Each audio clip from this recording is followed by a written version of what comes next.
What's up? You are listening to Long Story Long. I'm your host, Lisa Curry. Today's guest is the incredibly talented writer and comedian Julia Prescott. Julia wrote a recent episode of The Simpsons that I think you should check out. It's called Treehouse of Horror XXXI. It's great. She's great. You're going to love this. Here you go.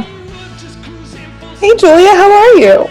I'm great. How are you, Lisa? I'm good, thank you. I'm losing my mind a little bit, but who's not anymore? Who's not? Get in the water. It's solidarity fine. And psychosis, right? Is that what's Oh my God, I love it. Alliteration. Just came up with that. I'm gonna put it on a shirt. Please do.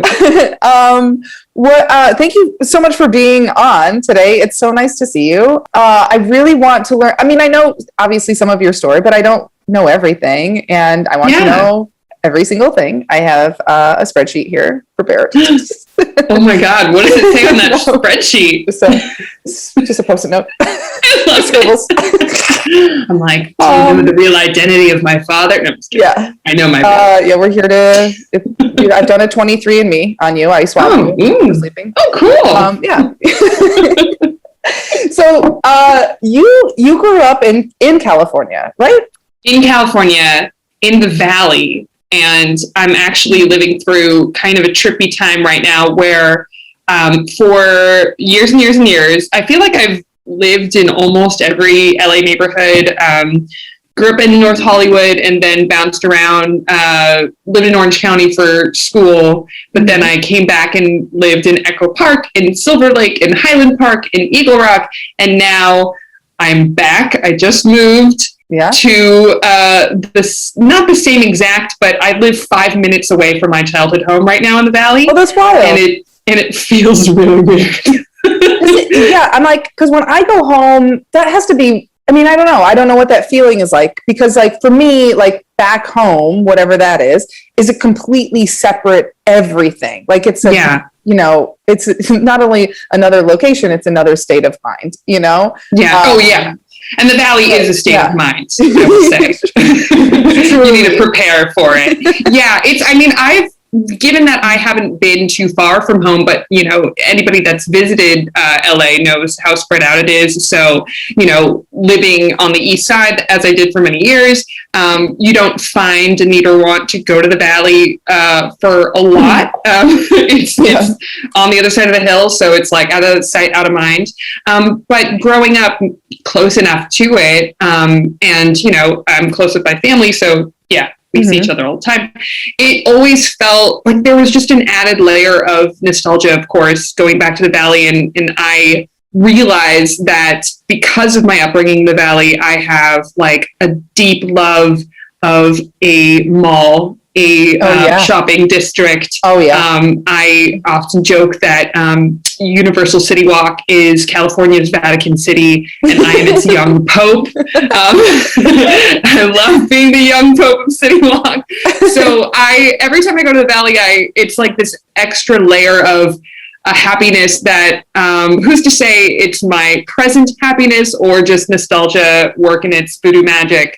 But now moving back here, you know, just in the couple months that we've been here, every single time that my husband Mike will go out, you know, to do an errand, and he'll come back and I'll be like, oh, where'd you go? And he'd be like, oh, this Best Buy down the street. And I was like, oh yeah, on Van Nuys and Van Owen and blah, blah, blah, blah, blah. And like, I'm realizing that like, I have like really big, like teen childhood memories that you would think are significant, but they're tied to like, oh yeah, the defunct AMC in Sherman Oaks one time. Yeah. And so I just told him, I'm like, this is going to be the rest of our lives.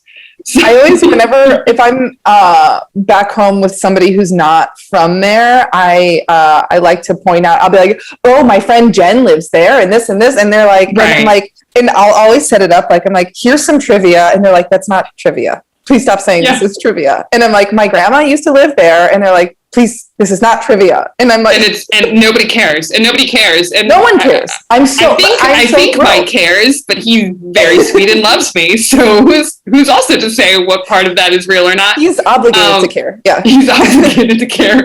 But yeah, it's been, even just in these 2 months, it's just been this constant tour of like, and I used to work there, but now it's this and that. And like, it's just pointing out what businesses used to be. Yeah. Nobody cares. And that's it. But but I love it for it. I love it. It's also must be, I feel like whenever I go home, I'm home, whatever that is.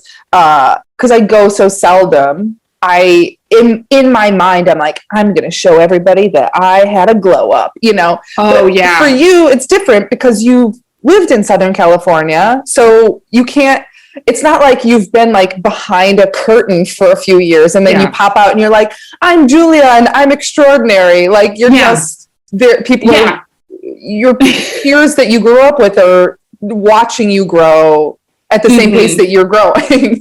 Yeah. And I'm happy that you brought this up because it goes into starting a career in comedy in the Valley or in LA because, as you know, when you start in LA, you very often risk yourself at being looked at too early. Yeah. So when I started doing stand-up comedy, I could only really do it in LA because I'm not going to move somewhere. I mean, I knew I'm not going to move just to prove, and I know people, I guess, do that, but I'm not going to move to like fucking Arizona just to prove a point and then come back.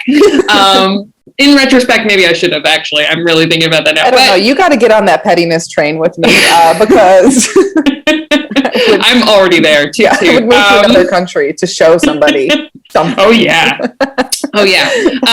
But yeah, you risk that, and I feel like I did risk that. But then let's just chalk that up to general life regrets. But it's hard to. I guess you just have to like surrender to it early on. And I think that like the benefit of living in the Valley, growing up here, and something I always tell people because they, people are naturally curious, like, what's it like being a native Angelino? Because it is, rare. Everybody here is a transplant. And I say that it's just like growing up anywhere else, except my mean girls at high school were camera ready. And so I had to deal with that. And that every other person had a recurring role on Boy Meets World or something. And so it becomes this thing where, any other high school, any other place in the world, you'd have the normal things of feeling insecure and feeling like, where do I belong?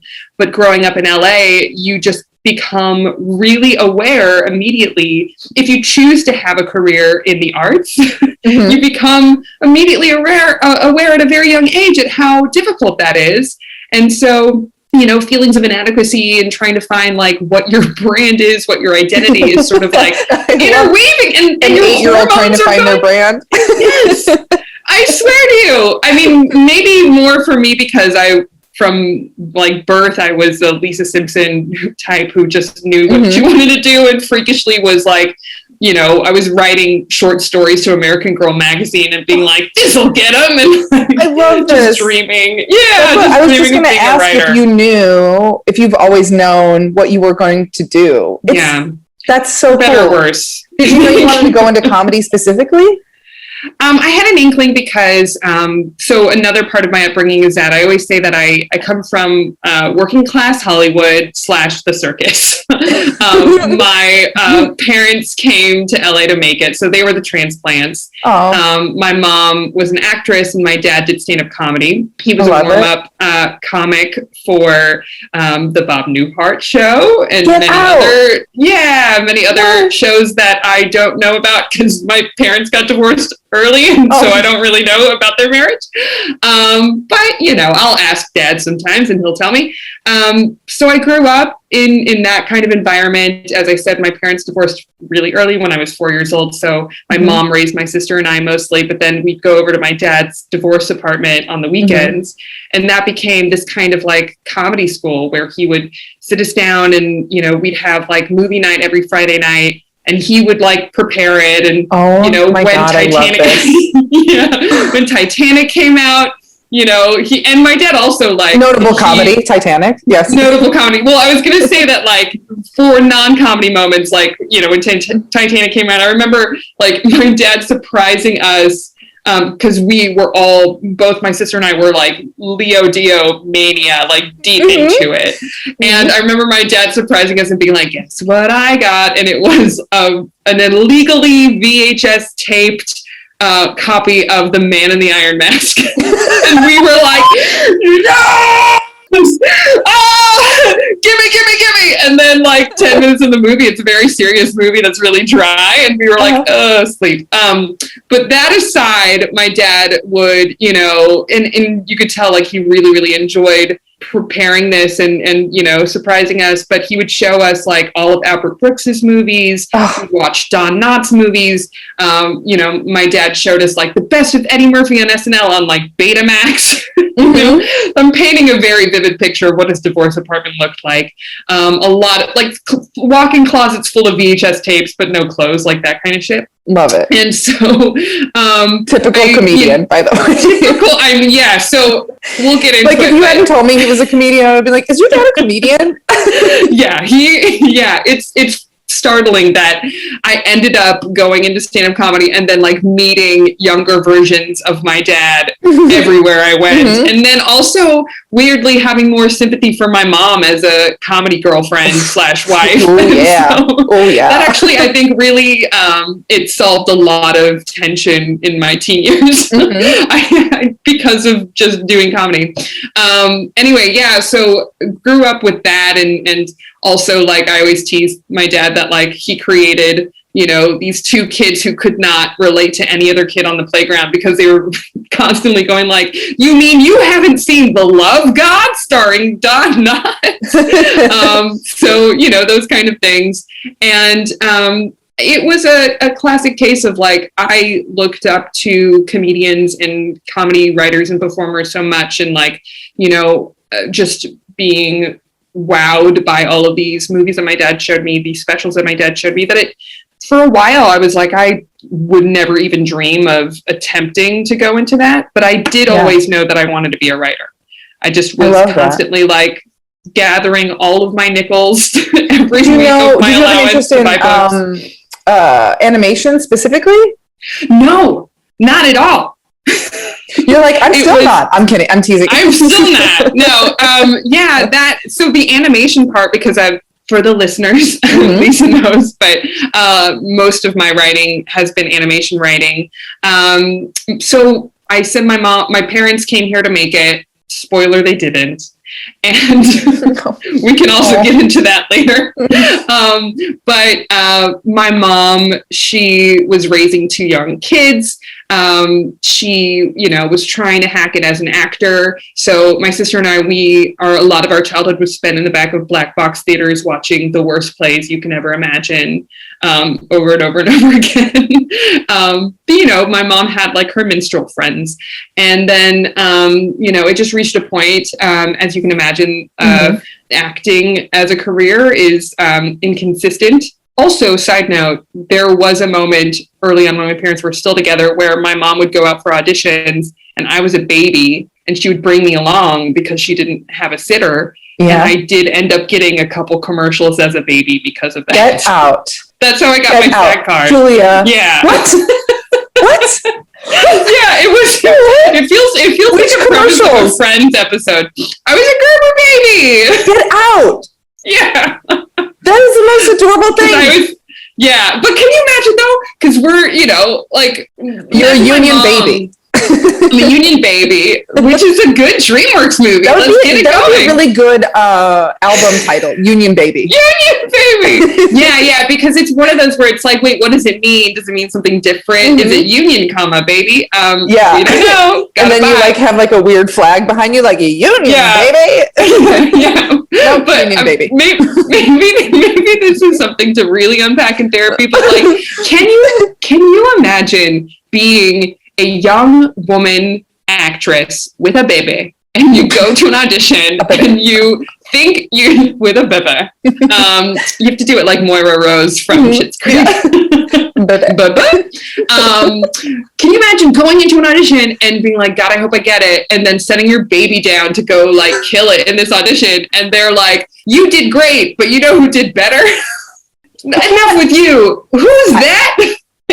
Corner. That's a star. You get out of here. Yeah. I'm not saying my mom was going out for a part that would have gone to a baby. I mean, probably going out for a woman. For the Gerber baby. Yeah, well, you know, Mom, like, she doesn't like to limit herself. Yeah, I'm like, I feel uncomfortable showing up at an audition with a large purse, let alone a human. The whole ass Which file. is the closest to a bebe as a single woman. I hear that. When the purse feels like a duffel, I get that. Yeah, it was just that I was a happy smiling. Yeah. It was just that I was a happy smiling baby, and so that. And my mom told me, she was like, yeah, you really got us through some hard times back then. And I was like, okay, wait a minute though. Like, let's consider the Macaulay Culkin of it all. Where did that money go? Hold on a second. You're like, I just bought a house and I'm gonna need some of that back. But back to the animation thing. So my mom, freshly divorced, fun and flirty divorce with 2 young kids. Acting is kind of drying up. She's trying to figure out what to do. And my grandpa was an entrepreneur, so my mom always had this sort of spirit in her to like have backup options, because when you're an entrepreneur, that's all it is. So she got her notary's license when she was in school and just got it to get it. And then, cut to her trying to figure out what that job is going to be to keep her afloat. And she saw a listing at Disney TV Animation for a paralegal. And she just said, I'm going to do this for 6 months. And then I'm going to go back to acting. Because she had, I think at that point, she had a couple commercials. And then she had a couple spots on a soap opera. I think it was called Santa Barbara. Yeah. Very cool. And so she was like, I'm about to pop. I'm just going to do this for 6 months. Cut to, she's been there for 31 years. And so my sister and I grew up around Disney TV animation, and we grew up around animators, and it was incredible, and we're so grateful for it. And my mom now, of course, has that perspective of like all things for a reason. She feels like she stumbled into this really great community of, people that are lifelong friends of hers, and also she's like very rah-rah company man gal. She loves like, she volunteers all the different, Disney things. She did the Disneyland canoe races when they had them pre-COVID. Anyway. What? That sounds amazing. Oh yeah. Canoe races. This is only for employees, I assume. It's only for employees. But like, wait, how do I sign up? Before the park opens, hopefully they'll do it again. Before the park opens, they would have like different teams from different departments within the Disney company compete on the Mark Twain River and roll around in a canoe. And I watched now I have to work at Disney. I'm sorry. Now I'm obviously that's amazing. Anyway, so we grew up around animation, and it was, really great to see like what it was like to, maintain that childlike quality even as an adult, to see these adults, forge careers that didn't feel like any other career. And our coloring books were like, scrapped storyboard papers when we were growing up and things like that. And then my sister, she was the drawing kid. And so she, I'm sure influenced by that being around when she was growing up, but she ended up going into animation as well. She's a background artist. And then I ended up, my first writing job just happened to be in animation, and then that just kind of rolled into other animation jobs. But then, of course, as you know, I married an animator, so I just can't escape it. Yeah, and it's your destiny. But it's all coincidence. I promise you. I really love that. It's also like, it's so interesting that you describe like growing up and seeing, a lot of your peers work in entertainment. You worked in entertainment since you were pretty much crowning, it sounds like. And like just knowing how hard it is, because from my perspective growing up, it wasn't even like, I didn't know how hard it is, but I also didn't know that was something you could do at all. It was just like, there's people in the TV and they were like anointed or something. Like they just got there and it's a mystery and it's not a job. And then you get here and you're like, not only is it a job, but it pays like bananas money to be on television. If you're lucky. Yeah. Well, I mean, I also came from, like, as I mentioned, my parents didn't make it. I mean, by the standards of making it. My mom switched careers. My dad quit doing stand-up really before I was born, or maybe around that time. By the time my parents were divorced, my dad was just working a million side gigs. But before that, like he was really killing it. And My mom, I'll tell you this story really quickly because it's a real quick one, but to set up what kind of comic my dad was, one time my mom and I were driving, I think it was like in my 20s, and it was just us in the car, and we passed by Flabber's Comedy Club, and there was a poster advertising Dave Coulier doing like a residency or something. And my mom turned and she saw the poster and she goes, Dave Coulier, your father's nemesis. I was like, wait, what is this story? Because like, is my dad Alanis Morissette? What? I mean, I know, right? And as I said, I like never got the stories that I wanted because my parents' marriage was something we just never spoke of. Again, another therapy thing to unpack, but hilarious. I was like, okay, what is this story? Tell me now. And I'm disappointed to say that it wasn't really a big story beyond that, you know, when you audition for stuff and you have the other person that is exactly kind of your type and you're just constantly going for the same things. Yeah. My dad and Dave Coulier, that was them. And apparently it was down to the two of them for Full House, and we all know how that turned out. Yeah. Can you imagine? It's always like a shitty person. I came this close, but I would have been on a boat, and so that would have been great. Yeah, but then I wouldn't know you, so I'm like selfishly, I'm like kind of glad that. I mean, I don't think I would know you. No, you wouldn't know me. Other Full House. I do think Tess Barker auditioned for Kimmy Gibbler. So yeah, I mean, she has amazing stories. Yeah, some of the things I'm like the heartbreak she had, like as a child actor. I'm like, I know. I barely dipped my toe into being a child actor when I was like around 11 or 12. I still have 500 headshots from that time. Oh my God. Didn't book a goddamn thing. Please, I need one. I need one. I'll give you a sneak preview of what it looks like. hands cradling your chin. And you know, I'm gonna need it, and I'm gonna frame it and put it in my office. I will. And you know how, like, you know, people try to, you know, when you're getting headshots, they try to emphasize, like, do something that is going to be a universal plug-in for what you could be seen as. Yes. What is this? And I'm 12 and I was like so tarted up. I look 26. Anyway, so back to my parents. Like they, you know, didn't make it. And so it became even harder to kind of like accept that could be a thing that I could do. And I think it took me a little bit longer dragging my feet. Like I always knew that I wanted to be a writer and read all the books I could read, wrote short stories to American Girl that didn't get in, but I wrote on. And I think it was like a blessing and a curse to have that kind of be in the backdrop of, as I was like trying to figure out what I wanted to do with my career, because I think it did add an extra layer of it, the reality of it. Yeah. And it also made the decision to actually go into it. It made me really go, do I really want this? And knowing what I know, what could it be like?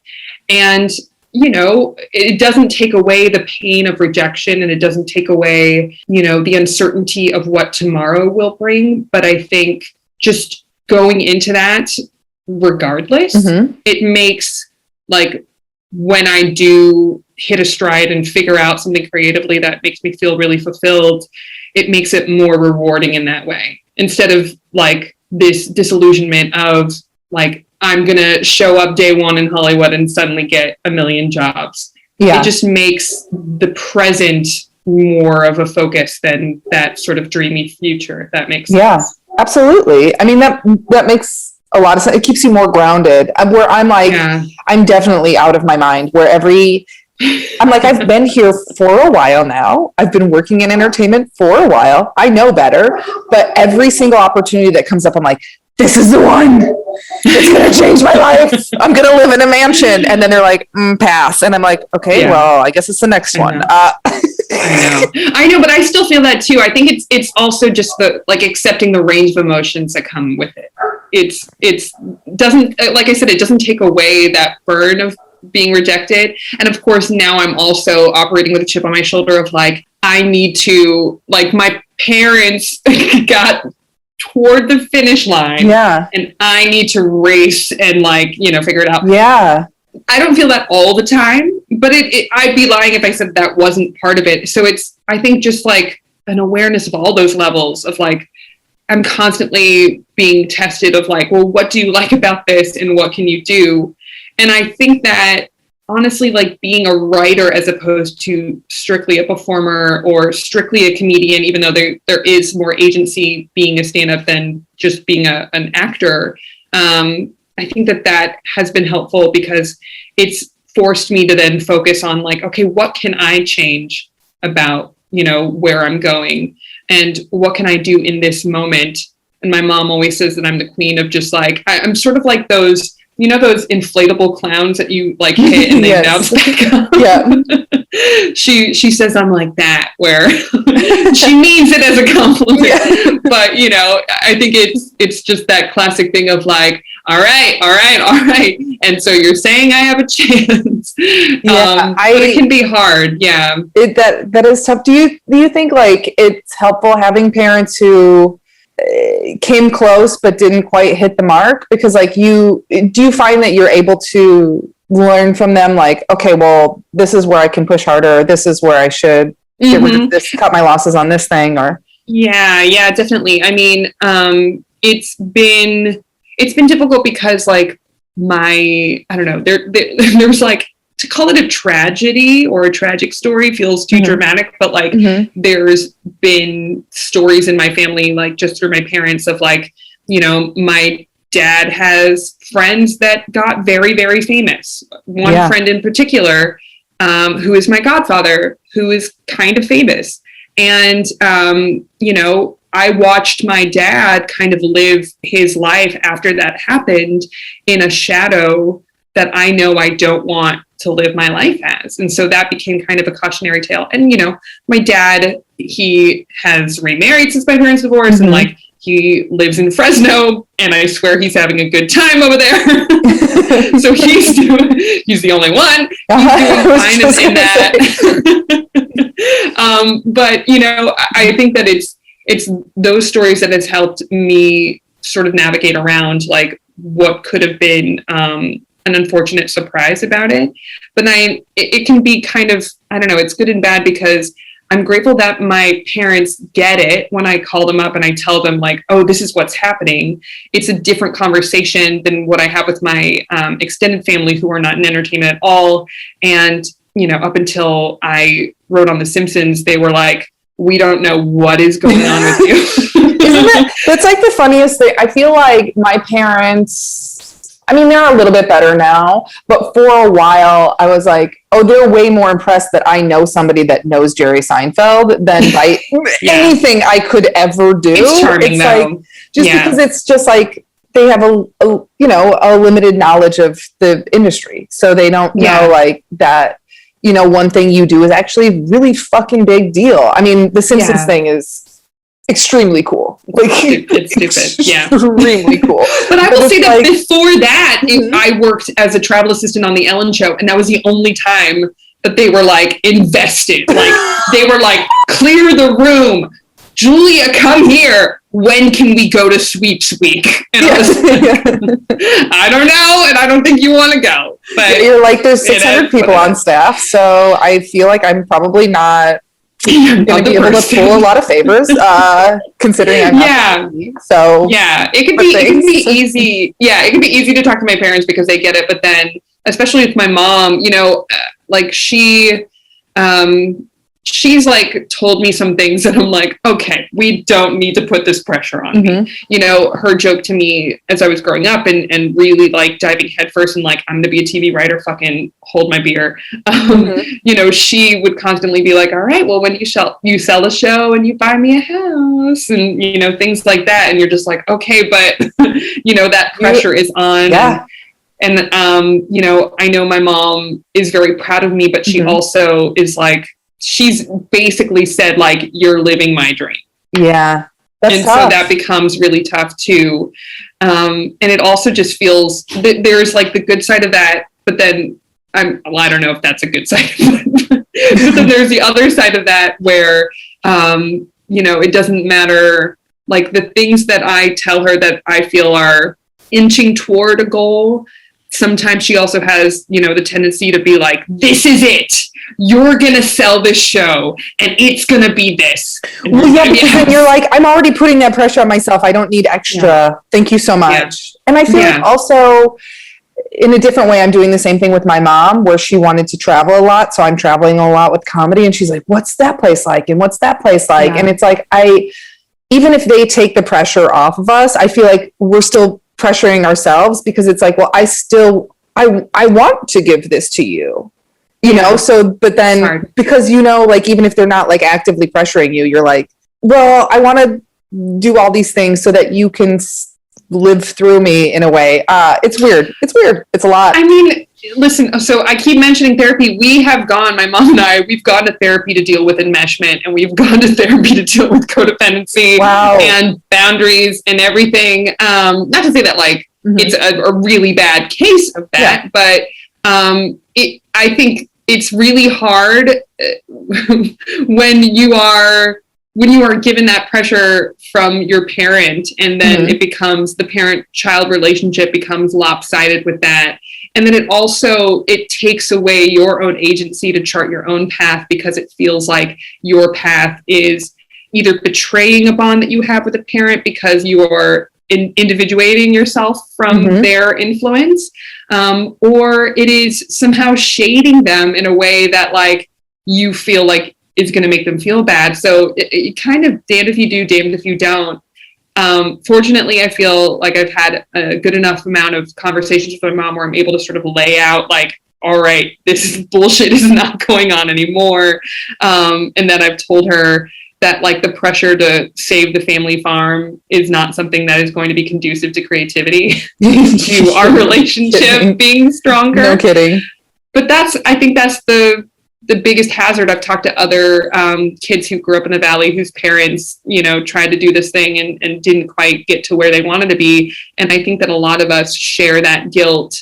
And, I think that anytime that you have a generation of kids that, go on to do great things that, on paper look like they are beyond what that parent generation did. I think that there is always going to be a mix of pride and guilt for that because there's all this pressure of like, what are you going to do now that you have this opportunity? And I think about it also when it comes to like, immigrant communities and, I just saw in the Heights yesterday. And so there's a lot of like gentrification, sort of like, how are you going to reinvest your time into, this community that made you? And I feel not to compare the two, like they're completely different topics, but it becomes a thing of like, well, how are you going to not forget where you came from, but also forge your own path? It becomes kind of twisty-turvy in that. Yeah, twisty-turvy is a word that I'm going to be. So I want to get back to your work a little bit, just because I'm like, I could go way down a rabbit hole with like family stuff. Parent stuff, what was the first writing job that you booked? Yeah, I'll back up a little bit leading up to the first writing job. I got really lucky when I went to, grew up in the Valley. Every other school you go to is a performing arts school. I went to performing arts middle school, gotta sing, gotta dance. I love it. Where I was never the lead. I was always cast as, I was in 3 different productions of Annie, and I was the street hobo all 3 times. Oh my God. And I was the narrator in The Taming of the Shrew. What's that? There isn't a narrator. There was in our production. And I was basically, my job was, that action you just saw that was written in Shakespearean prose? Well, I'm going to just repeat what happened in our own stupid iambic pentameter. It sounds like you're on a team and they're like, oh, this team only requires 5 people, but we have 6. Okay, Julia, why don't you just tell everyone what we're doing? Yeah, I was going to say, Julia, why don't you wave a flag? That actually goes into a quick side kid story. I was I'm terrible. I still am, but like when I was growing up, I was terrible. But no, I had horrendous asthma, activity-induced asthma. I had to go to the hospital a bunch of times when I was growing up. I had it so bad, my doctor forced me to go to asthma camp 2 summers in a row. There's an asthma camp? Excuse me? It is a place that very counterintuitively places a bunch of asthmatics in the high altitude of the Big Bear Mountains. No. Where we're... No. Excuse me? Where we're supposed to learn about our asthma. And we had like special guest speakers who were like Olympians who were like, I overcame my asthma. Okay, but like as if an asthma is a state of mind diagnosis. Like what? I will lose sleep over the next week thinking of asthma camp. Okay, really quickly. We had a dance. Why wouldn't you? Of course. We had a dance, but if dancing was too strenuous for you as an asthmatic, don't worry. You could go in the other room where it was the worst laser tag I've ever seen in my life. It was just like a side room from the cafeteria with dusty sheets over chairs and laser tag. And then also in the dance, you know, like how they always have like chairs lining the perimeter of a dance for like whatever. There were all of like the nebulizer machines lined up as if they were our chaperones. Well, like were the adults who were setting this up, I hope they were like actively weeping as they were setting it up. Like, what are we doing? Not a chance. They were teenagers who were checked out. My counselor should not have been in charge. She slept mostly and texted. This was before texting, but she was calling her boyfriend a lot. Mm-hmm. Yeah. Anyway, so I that was me as well. Did not get cast in anything until 8th grade year, where I got cast as Maria in The Sound of Music. Holy shit! Oh, there you go. I went from 0 to fucking 60. I was the lead, baby. I've arrived. I've learned. I've done this. It's my time. This is amazing. However, that year, so they, it's a public middle school, so it's double cast. We have, too many kids. Mm-hmm. And so I think it was like cast A. There was another cast B. And one day, the director of our production of Sound of Music pulled me aside and said, Julia, do you know why we cast you as Maria in The Sound of Music? Oh no. Nice. And I was like, surely my talent. I'm so nervous right now. They said, well, you were always so passionate and so excited to try out for all of the plays. And when you didn't get cast, you had such a great attitude, which is why ... we gave you this role. Soup's unnecessary. Thanks. Soup's unnecessary, and the shadiness doesn't end there. Nope. That spring, right before graduation, I got an award. Everybody gets awards for being in 8th grade, and I got most improved in musical theater, which is the shadiest thing you can do to a child. So. I say that to say because I feel like that also fuels a lot of my work ethic and like where I'm coming from when it comes to anything. And I think honestly, like that, for better or worse, like made me endure like the ups and downs of Hollywood more, just because I'm like, I'm just going to continue to have a great attitude. And if you like it, you do. Yeah. Although, like sometimes I'm very much the same where I'm like, I feel like I'm naively optimistic always, where I'm like, anything can happen. And it's like, well, yeah, anything can happen. Yes.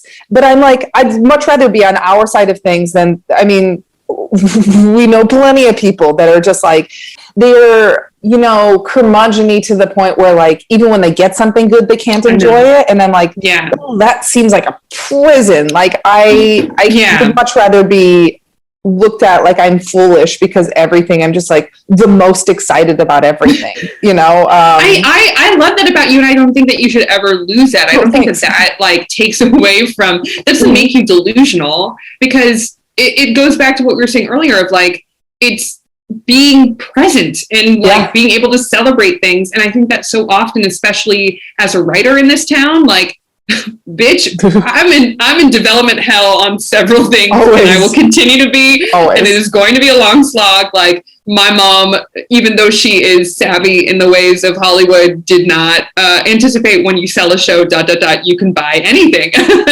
You don't get money for a while. So you have to like, you know, be having a different attitude about it. And I will say that, like, after I was given the shadiest line an adult can say, kid, that was also a comedian maker. I think that they definitely chipped away at my rival into stand-up.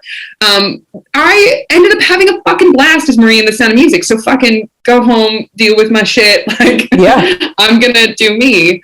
But yeah, I did that in middle school, and then I ended up going to a performing arts high school, LA County High School for the Arts.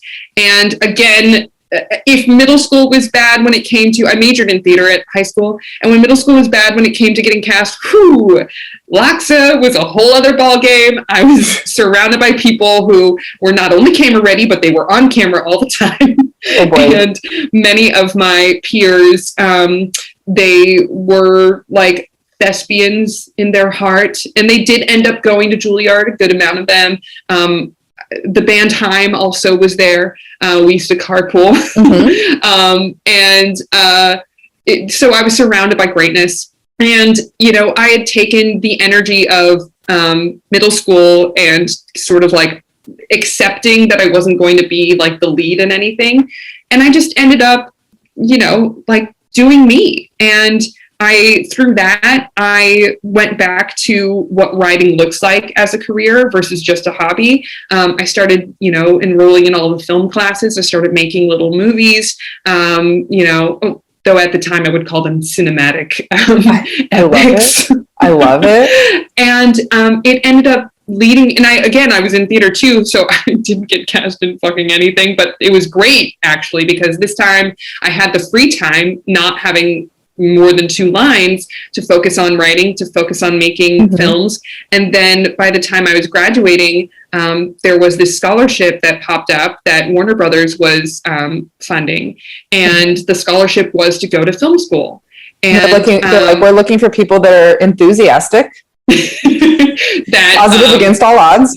Positive against all odds. They have a great attitude, and I was like, me. I of course I didn't think that I would get it, but I, you know, was encouraged by my teachers, my film teachers, to try out. And they were, I mean, no shade to my theater teachers, but they truly didn't know what to do with me. And let's be real, I was a future stand-up. I was not an actor at all. Right. Hammy as hell. I kid you not, for an audition for The Crucible, I used a monologue from Kids in the Hall. Oh my God, Julia. And I didn't realize it was as big a fuck you as it was. It was a good monologue. Bruce McCullough wrote some really amazing monologues back in the day. And this was the monologue, if you know it, The Biggest Crouton Story, where it's just him like on a back porch talking to a bunch of kids. And the first line is just, "The biggest crouton I ever saw was about this big." And then it goes on to talk about like how he found that crouton, who made that crouton, and ended up in this like melodrama of, and it was a good monologue. I'm like, come on, Sondheim, this is tit for tat.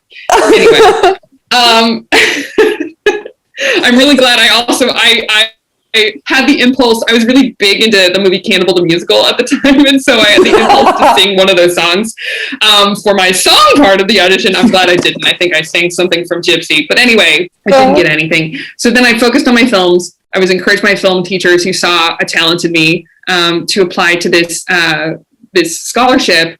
And I ended up winning it. That's incredible. That's great. Thank you. It was the first thing I've ever really won in my life, besides being a Gerber baby. But I didn't remember that, so it didn't count. Yeah.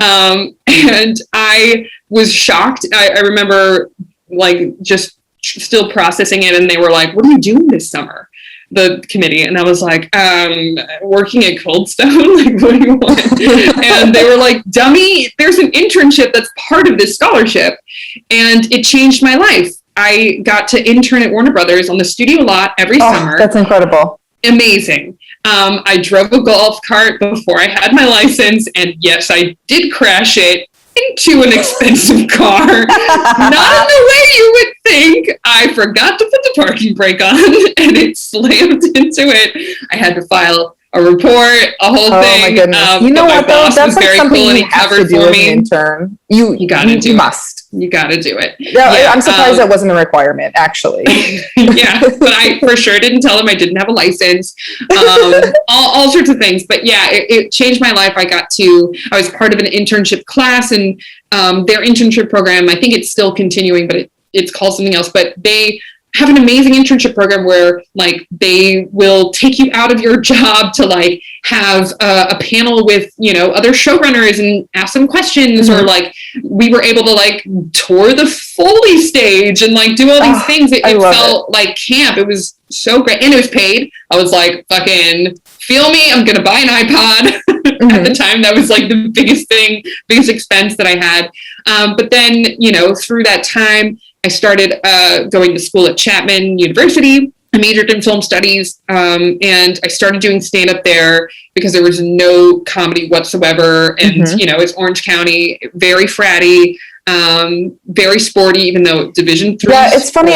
Orange County is such a different vibe. It's another world. Like I have an aunt that lives in Anaheim, and my mom told me a while ago, she's like, I don't like LA, I've been. And I was like, you haven't been to LA? And she's like, oh my God. I've been to Anaheim. And I'm like, what? That's another world. That's another world. Yeah. Yeah.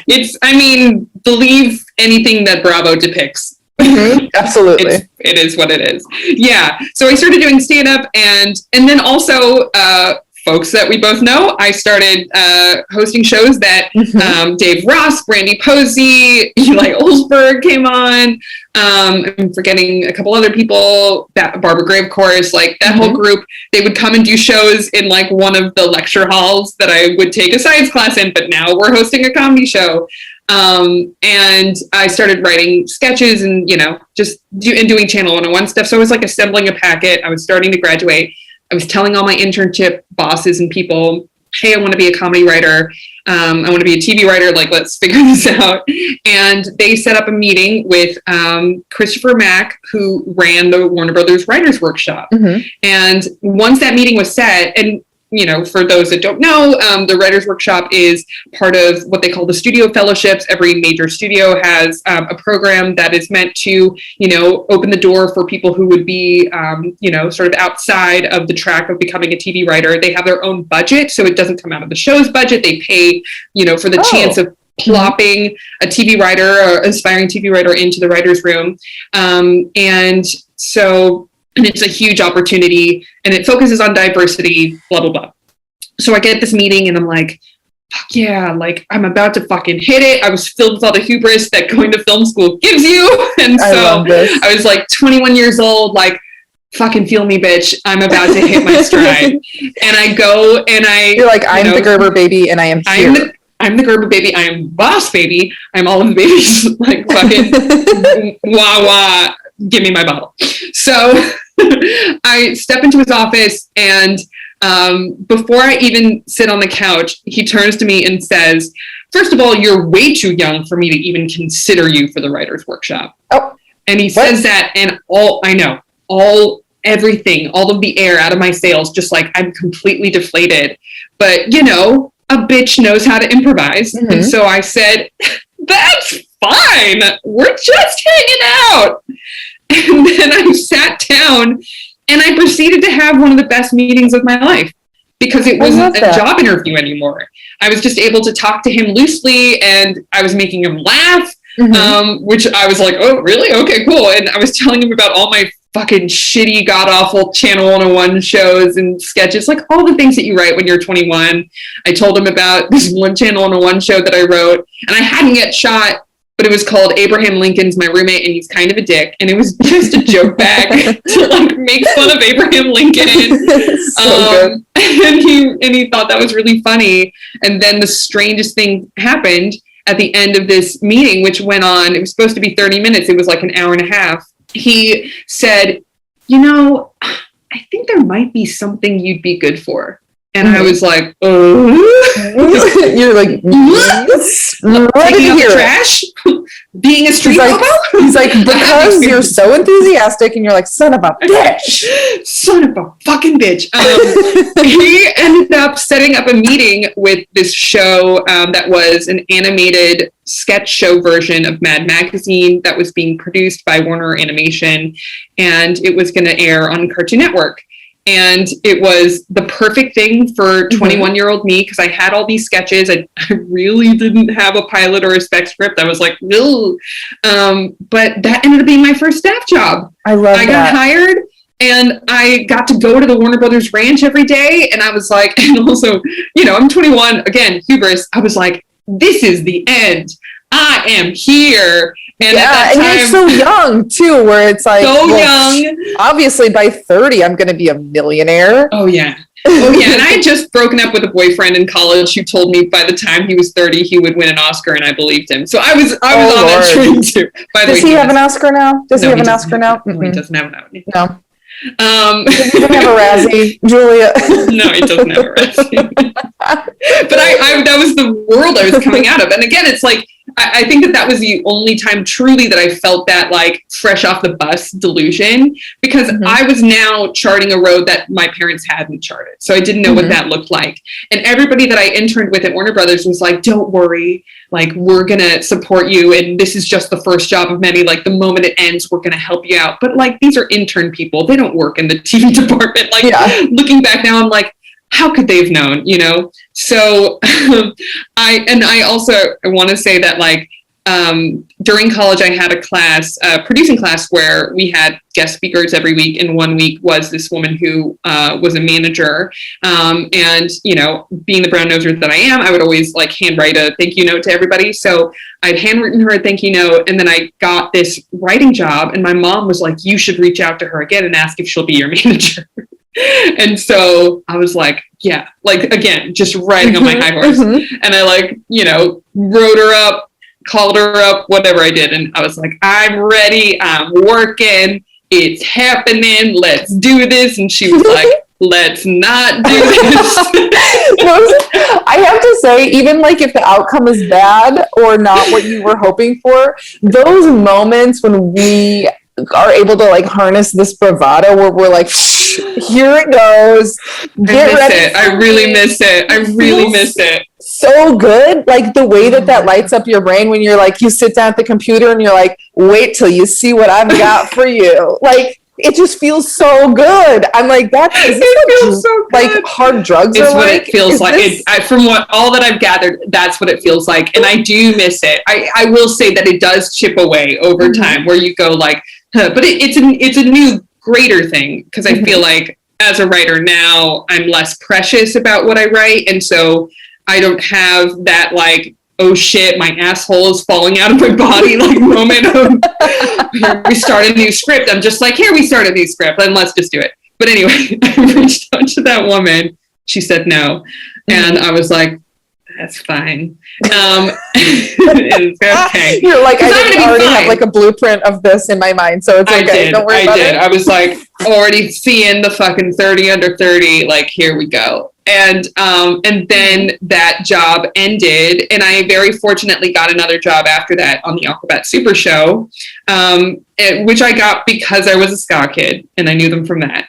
I love it. And that's the only time being a ska kid has ever really worked out for anybody. I say it's the best form of birth control, really, to wear checkered overalls everywhere you go when you're a teen.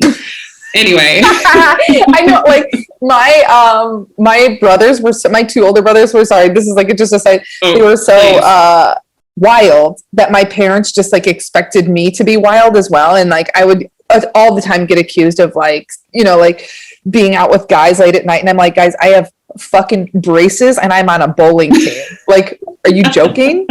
Yeah, my mom. I wish somebody would touch me. I know. One time, my mom dropped me off at a ska show, and she was like, "No sex, no drugs, no rock and roll." And I was like, "We play Duck, Duck, Goose in the venue until the band shows up." Yeah, you're like, do you know what ska is? I think we're okay. You know, and I'm not saying that like nerds don't fuck. Like nerds for sure definitely fuck, but like we are all theater nerds. And so we're like, I don't want to ruin the friendship I have with 7 guys. Anyway. So I got that job because of ska, and then that job ended, and then the phone lines were silent. I had nothing coming in. I didn't know what to do. I was already a staff writer. My mom was in my ear going, "You're a staff writer. You can't be an assistant now." And I'm like, "You're right." But I needed a job. And so I kind of did like a sidestep into, and that's when I worked on the Ellen show. I got a job as a travel assistant, but then the entire time that I was there, I was like, I would talk to the writers and very quietly be like, should I tell them that I've been a writer too? like, oh, if anybody finds out my secret, I like left it off my resume. And then even in my job interview, when they asked me, they're like, why is there this big gap between graduation and now? I'm like, oh, you know, freelance and vacations and travel. And they're like, oh, okay. And I was just thinking that like people would really, really care. Turns out people don't. And, you know, like the writing career is, I mean, I knew that it was going to be ups and downs, but it's so many more ups and downs and so many more gaps. And, you know, jumping ahead to like being in the WGA, a lot of WGA writers that I know, like they get their first staff job. I mean, you know, like it's, you get that first staff job and then you could go a really long time for the second one and it becomes really hard. So that was my learning. I do know.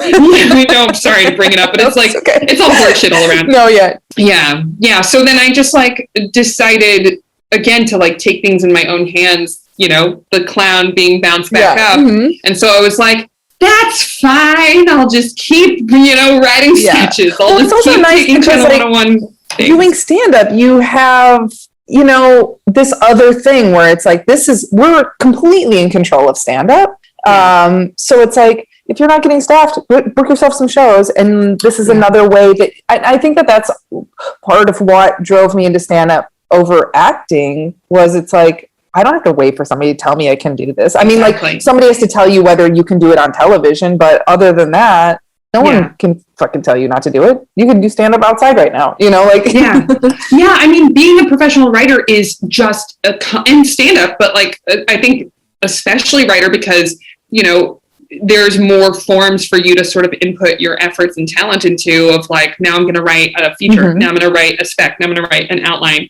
of a pilot. Now I'm going to do all this stuff. It is filled. It's a minefield of, you don't get to tell me what the fuck I do energy. It's just constantly that. But then of course, you know, it gets to the point where you send off whatever you wrote and it becomes a message in a bottle and you go, will the tide return it? Don't know.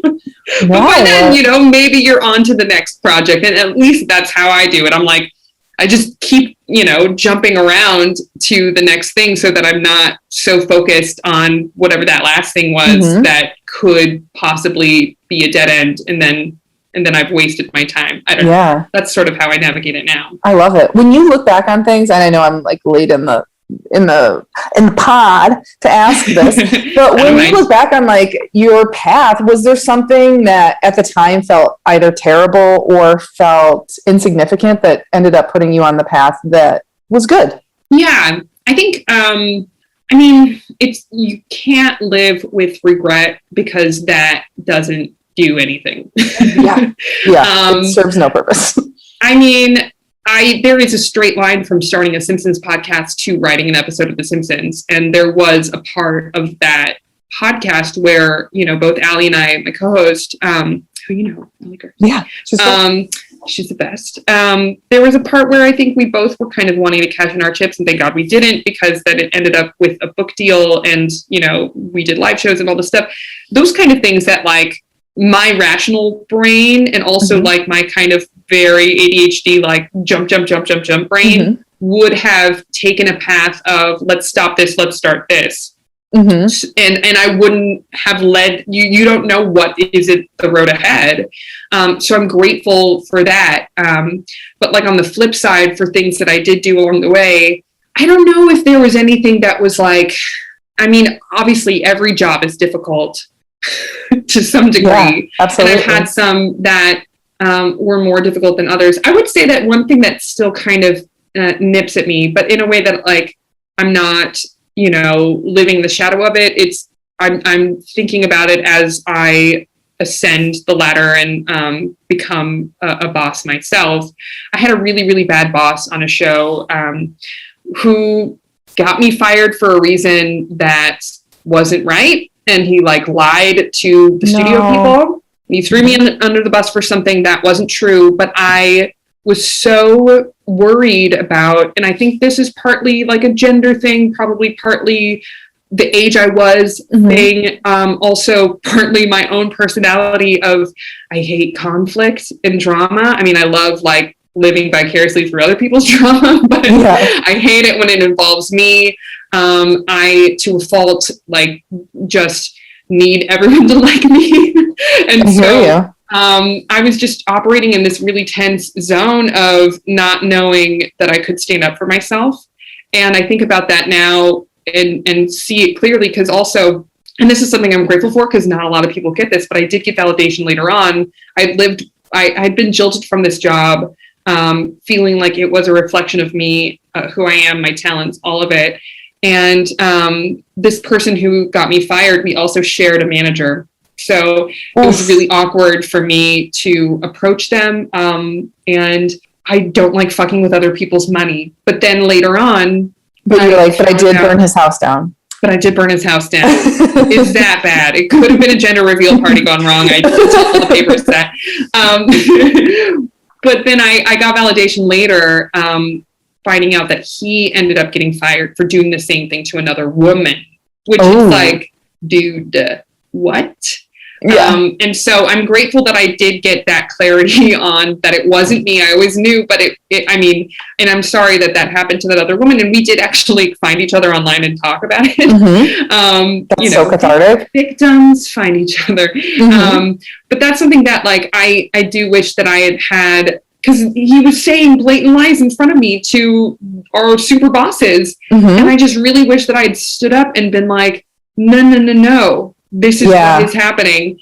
But to me, it's made me realize, like, I mean, not like I feel like I would have been somebody who was as bad a boss as he was, throwing people under the bus for my own ass. But it's just given an added clarity to what that leadership environment should look like and could look like.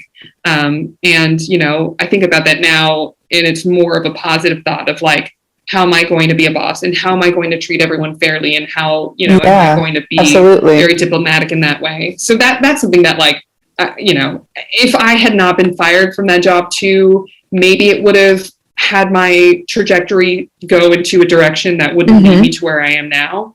Who's to say? But it's those moments that like, I don't know, you can't fault yourself for what you did in the past, but just try to bring the lessons from it into the future. Yeah, absolutely. I mean, because it's like, otherwise, I think if you don't do that, if you hang on to that negative feeling, then it's impossible to be like just positive and move on to the next thing with optimism and joy and whatever, because, and you need that because you're going to get kicked in the teeth fucking constantly in this line of work. So it's like, if you're moving through it and you're just mad about everything, it's like, good luck, man. You're going to give yourself a heart attack. It's not going to work. And it kind of goes like back to my parents too, where, I mentioned that my dad had that like kind of the tragic story that he clung on to of his friends making it and him not. I don't want to live my life in that way. So, but then of course it becomes frustrating too. It's like, there are these moments where I go, I've been doing this for over a decade, and yet I'm not, at the place that I thought I would be. And so, it becomes this thing of like, when is my number going to get called in the way that I want it to get called? But then, I don't know if you saw the movie Soul, Pixar. I did. Soul. Damn them. That fucking gun. Damn them. I'm going to sue them for emotional duress. I know, me too. I'm like, this movie is not for children. How dare you? And by children, I mean me. I know, me too. I'm baby. Did I not mention I am bebe? I am bebe. I'm bebe. I think about that too, and I do find the positive of like, but you've done X, Y, and Z and all this stuff. It's just hard. It's no 2 days are ever the same. And so I think that with that logic, you can't fault yourself for having different emotions on those 2 days. Absolutely. One last question for you, Julia. If not Gerber baby Julia, because Gerber baby Julia doesn't know what's going on yet. She doesn't know what's what. She's just like fresh union baby. Doesn't even know she's in the friggin' union. If like kid Julia, like 11-year-old Julia, could meet you today, what do you think she would think? Oh man. I mean, I think first of all, she'd be like, we still live in the valley. What the fuck? Wait a minute. She's like, how is clown liquor still a thing? Or circus liquors, whatever. Circus liquor is still a thing. What is Valley Glen? I don't understand. That's the neighborhood we live in. I think she would be proud. I mean, the Simpsons thing, of course, is its own surreal sort of thing. Yeah. But I think that, she would be like proud and also, what's the word? I don't know. Like they're just like the simple facts on the page. And it's something that like Mike and we reflect on all the time of like, life is so fucking random. So this is me going into my atheist area. I don't believe that everything happens for a reason. I think that everything is like a real cosmic spin of the dice. And there's so many different paths and butterfly effects of everything. So with that, it is wild that in the randomness of the universe, I ended up finding a way to do what I wanted to do and be able to write writer on my tax forms. Even if I feel like sometimes I'm writing things that I don't feel like are the coolest, sexiest, crazy, sexy, cool things in the world. I always joke that like a lot of my work could be described as talking purse comedy, where it's like a kid show that features a talking purse, or adult. We don't know, but that it is something that I'm grateful for all the time because I get to be creative in my professional field, and my only job is to figure out what characters say and what they do, and that is wild. So in the randomness of the universe, to be able to forge a path where that is accessible to me and that people aren't mad at me when I do it is really crazy. And then of course, finding my husband and, finding somebody who is almost the exact kind of crazy as me, but I love it. You guys are it feels like when you and Mike got married, it felt like, to me, like, and I'm removed. I'm not your adopted child here. But like, well, we have some news for you, Lisa. Thank you. I've been waiting for this news my whole life. I can't wait to find out that you guys are actually my parents. Yeah, come on over. It feels like two puzzle pieces fitting perfectly together. It's like, thank you. Yeah. I feel that way too. I mean, you guys are both just so great, and it feels like such a perfect fit. And I love it. Yeah. I mean, well, that goes with like, not to be I'm ringing that divorce bell a lot, but like, I didn't have an example of You're what. Like, speaking of my own marriage. Mike, get in here. Let's just make this a 2 for 2. Well, I didn't have an example of, what like a really strong relationship looked like in my own household. I did with, and I continue to with my aunts and uncles. I have a couple uncles who I love so much, and I get a lot of my smartassery from them, I think. And they have really strong marriages, but I only see them once a year. So it was really hard. And I think, the road leading up to Mike, I was dating a lot of comedians, and we all know what that feels like.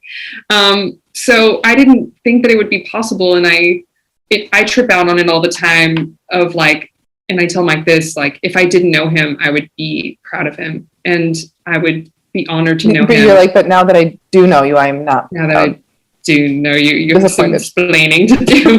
but it is this thing that like everybody talks about, where there's never a point in our relationship, even before getting married and now being married for 4 years.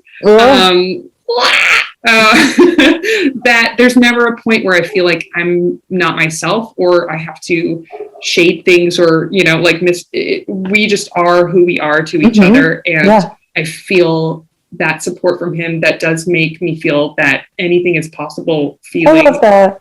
Yeah. And it's so important to wait until you feel that way about a partner. Yes. And not feel like you need to rush into anything because of a timeline that you have agreed upon with yourself or close enough. Let's just do this. Like I was very satisfied with the premise of being alone forever before I met Mike. And I think he said something of the same. So I think that the real trick is you got to give up. Completely. And that's just good advice for everything. Just give up. But going back to the randomness of the universe, it's like we could have opened up so many different doors, and thank fucking God we opened up the doors that led to each other. And going back to like my 11-year-old self seeing me now, I think she would be supremely blown away. And I write a lot. I mentioned Talking Purses. I happen to write a lot in kids animation. At least that's where I got my start. So a lot of my jobs have been sort of grounded in that world. Of course, I've done other things, but that's where I got my start. And I think about 11-year-old Julia a lot because of that when I'm writing in those worlds of what that audience interaction is going to be through a kid lens. And so I keep her close to me in that way too.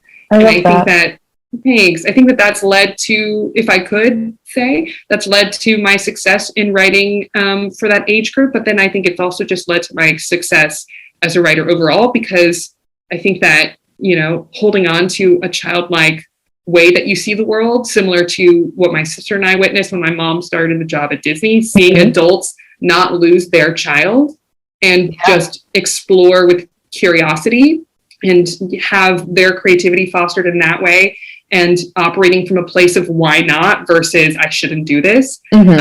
That's been what I feel like has been my North Star all throughout. Like I started comedy because of why not, even though I felt like I could never live up to my heroes in comedy. I, started like Dave Coulier. Dave Coulier. Who might be my real dad, actually. Stay tuned for the next episode. I think, starting to even do like films in high school because of why not, even though I felt like I was there. I mean, I should have done theater, but I ended up, doing that. And also like, I'm starting to write a horror movie because of why not. And I'm the least spooky bitch that you could ever meet. I might be like a Wednesday Addams spooky, but like, that's really just being a millennial girl. So that's so funny. I think that's just, important to hold on to. Yeah, I think so too. Well, thank you so much, Julie. It was so great talking to you and hearing some of your story. There's so much I didn't know, and I'm just thrilled, and I'm going to be pestering you for that headshot. Well, now that I'm 5 minutes drive from my mom, I'm not even kidding. Like, I could throw a stone, I could light a firework, and she could hear it. I will definitely dig through her garage and find some. I'll just, you can use it as wallpaper. I don't care. Amazing. Figure it out. Thank you. All right. I'll talk to you later.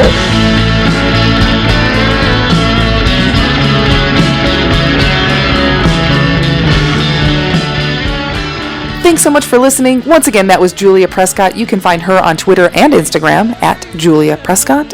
And I am Lisa Curry. You can find me on Twitter at Lisa_Curry and on Instagram at olympianlisacurry. I have some exciting news for you guys. I have my very first headlining weekend back this very weekend, starting today.